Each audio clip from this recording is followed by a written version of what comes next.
guys, samahan nyo kami at papunta kami ng Monte Maria Shrine. Isang mahabang road trip na naman to guys. Tara, samahan nyo kami. Around 5:30 guys, umalis kami sa Batangas proper. Dahil ang travel time guys, going to Monte Maria Shrine is about 1 hour and 10 minutes. But it depends pa rin naman sa inyo kung paano kayo mag-drive. It's our first time to go here guys, kaya excited kaming lahat. Yung tipong 1 hour lang yung travel time mo, pero feeling mo 2 hours na, hindi ka pa rin nakakarating. Ganun naman ata pag first time, diba? So, may mga madadaanan ka pala dyan guys na medyo pasigsag, kaya kailangan slow down lang din sa pagdadrive, alalay lang. At habang nasa long ride kami guys, sobrang dami namin nakita guys na spot, like yung mga man-made forest. Sarap nga magpa-picture, pero we decided na we continue na lang sa pagdadrive, kasi para hindi kami masyadong magabihan pagdating guys sa Monte Maria Shrine. At ang dami rin palang guys mga gas company dito. Ngayon ko lang na-discover na dito rin palang pagawaan halos lahat ng malalaking company ng gas. Ayan guys, pa-sunset na. So, ito yung pinaka-best part guys na habang nasa long drive ka at mawi-witness mo yung sunset. Marami rin kaming nadaanan guys ng mga ilog. I don't know kung pwede siyang liguan, pero may nakikita naman kaming nililigo. So, pwede siguro.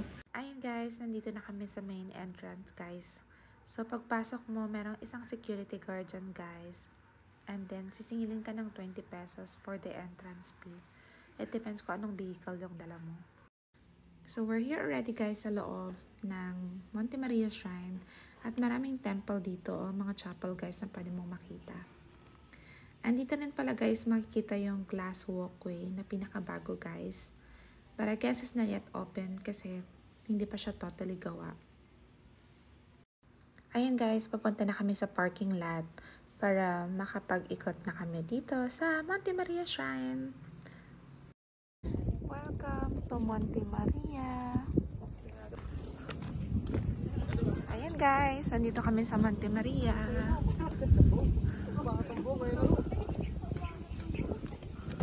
Dumi ng beach. Ayan guys, we want to try the view deck guys. Kaya dito muna kami magbabayad. Packet. 150 pesos yung regular rate niya guys per head. But student, senior, and PWD, 100 pesos. Ayan guys, packet na kami guys ng elevator. Guys, nasa taas kami at kamay ni Monte Maria.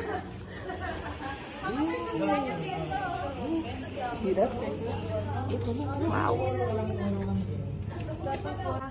Ayan guys, so nasa taas kami ng 17th floor guys ng Monte Maria. May nakita akong lighthouse.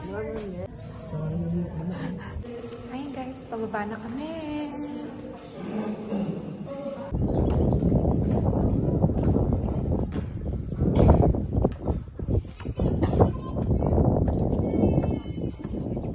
Guys, nandito kami ngayon sa Yellow Car. After namin pumunta ng Monte Carlo, so kakain na kami. Hindi namin pinakita guys at nakabalik na kami dito sa Batangas proper.